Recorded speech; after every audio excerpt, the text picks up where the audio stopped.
Uy, saglit. Di ako magbebenta. Tuturuan lang kita kung paano magluto ng itlog. Wait lang. Okay, ito kasi, pag hindi siya sa mantika niluto, syempre ilang calories din yung mababawas natin. Yun lang nga. Sa mga hindi sanay, medyo maninibago sa lasa. Pero promise, masarap din naman siya at mas healthy tong way na to kasi hindi mantika. Ano yan? Tubig.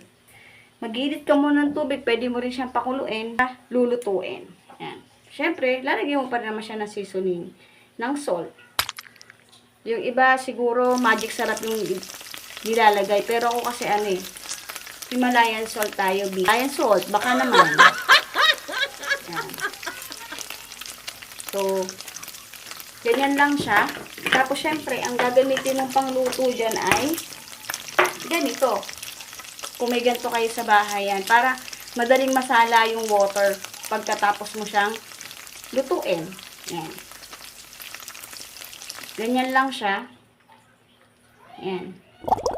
Kasi mas healthy to, wala siyang mantika. Sa tubig lang. Yan. Makakakain ka na ng egg.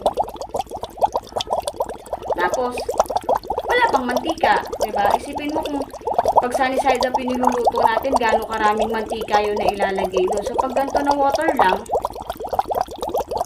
mas healthy yun. Diba? Yan. Yan. Ganyan lang siya. Yan. Pag feeling mo sa'yo, okay na yung ganyan yung yellow niya, pwede na natin siyang ahunin. Ano bang tama? Hahunin? Ahunin. Basta yun, pwede natin tanggalin sa kawali. Yan. Pag sa'yo, sa akin kasi okay na yan. Yan. Ang pag-ahon ay ganito lang. Yan. Gaganyan mo lang siya. Yan. Ako, wag sana mababasag na pag hindi mapapahiya ako sa inyo. Yan. Yan. Ganyan lang siya. Yan. Okay na yan. Tapos, syempre, ilalagay mo sa plato. O, diba? Yan. Yan. Ganyan siya. O, diba? Buo na yun, galaw. Di ka pa gumamit ng mantika. Healthy pa.